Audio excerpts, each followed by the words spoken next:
Hey yo guys, what's up and welcome back to Toe Tags Metal Reviews, and today you're getting our final review of the new album from Opeth titled In Cauda Venenum.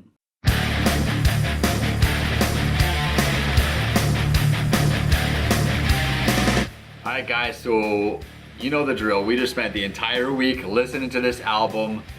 I don't know if I should take the floor, if I should pass it off to you. We haven't really talked about this much this week. You know what? We didn't talk about this album at all with each other this week. Usually we kind of have a few notes we share throughout the week and things we like or dislike, but this one we kind of didn't really... We have no idea how each other feels about this album. So you never know. It could be, you know, he loves it and I don't, or vice versa. I don't know. So...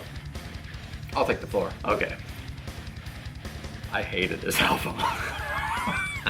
This was one of the hardest weeks for me to get through music-wise as far as reviewing on this channel has ever gone. The only one I can say that was probably more difficult to get through than this was Evolution by Disturbed. The thing that kept coming to my head when I listened to this album was that it just has no backbone at all. It just feels so flat, so boring. I felt like in my head I was calling him Borpeth all week. I mean, that's not nice. I'm gonna get flack. I'm gonna get the you know, all the stands are gonna come out and they're gonna be like, oh yeah, you don't understand. You don't know what good music is. Whatever. Bring it on. Now, there was a couple things that I could say positively. Number one, for background music, it's actually pretty good. You know, when I'm doing stuff, whatever it is, if it's on in the background, I thought it was fine. Whenever I was putting this album on to focus on it, to listen to it intently, I was just not impressed at all. Now, typically with a band like Opeth, something should impress me. The instruments, the music, the arrangement, the riffing, something there should impress me. Now, it's not bad musicianship or anything like that, but it's nothing impressive. If I had to pick something that was maybe a highlight, it'd be Filth's voice. That's probably the best thing about it for me. Most notably, the last song, which is All Things Will Pass. My favorite part of the entire album comes at the end of the bridge, where he says a few lines, and then he has this 15-second long sustained note that is just brilliant. I love it. And while he's doing that note, the best melody on this entire album kicks in, and then the melody plays for the last few bars of the song until it fades out. That's the last 2 minutes of this album is the best part of the entire album, and I actually do really like that enough to actually put it in my playlist, because I like that enough. So that is what this album had going for it for me throughout the week. The rest of it was just very flat to me. And I'm sorry. Okay. Well, from my experience listening to this album throughout the week, I fucking love this album. Wow. Complete opposite of you. Wow. I could not get enough of this album. I'd put it on, and if I could sum this album up in one word, it's beautiful. I felt that there are a lot of ideas on this album. Like, there's a lot happening, and you know, you said it falls flat, it has no backbone. I find the jams, like the parts where the band is really jamming, it's so strong and has a lot going for it. Like Dignity, Heart in Hand, Universal Truth, Charlatan, that's a hard one. Like, I feel like there's so much action, but there's so much of the opposite, so much calm stuff happening as well. And I listened a lot to the English version and the Swedish version, like both, and I found a few differences, but overall I feel like you're still getting the same experience. Yeah. With no matter what version you listen to. But two notes I have, the harmonization in the vocals at the 2-minute mark of Lovelorn Crime, it feels a lot stronger and more pronounced in the Swedish version than the English version. That's like one small random thing I noticed, and I kind of like the Swedish version of Next of Kin overall more than the English version, because it just feels a lot more like comfortable to listen to. Just the way the phonetics sound with the voice, you could kind of tell that this was composed in Swedish and then translated to English. It feels a little bit different, but even then it's still like very good sounding in regards to like how the English language works with it, like it's fine still. I just prefer the Swedish version of that song. Yep. The second half of this album was incredible. Like I found that standing out to me a lot. Like the first half, honestly both halves, but the second half, the second half starts with Charlatan, which is a very active song.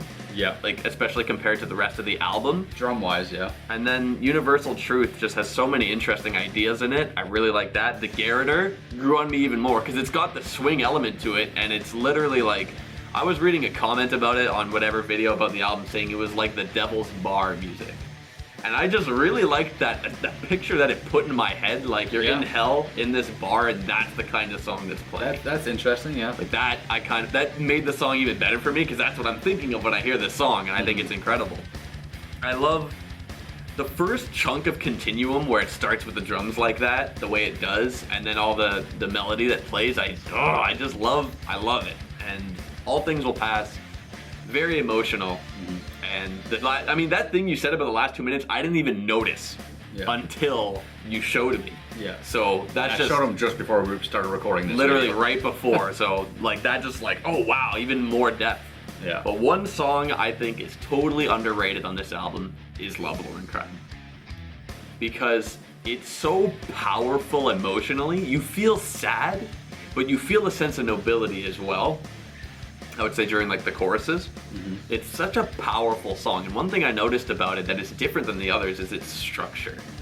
A lot of the songs on this album have a really interesting structure of it's kind of one thing and then it turns into something else in like the second half. Yep. Lovelorn Crime doesn't follow that. It's just kind of one thing put together. Yeah. It's like it's a quote unquote more properly composed, I guess you could say. It's more so complete in that sense. It doesn't shift to something else in the second half. It's all part of one package. Yeah. And it's really powerful. And the more I put it on, the more I would enjoy that song. Like this album is just so powerful, has so much depth to it, and it's just very pretty sounding.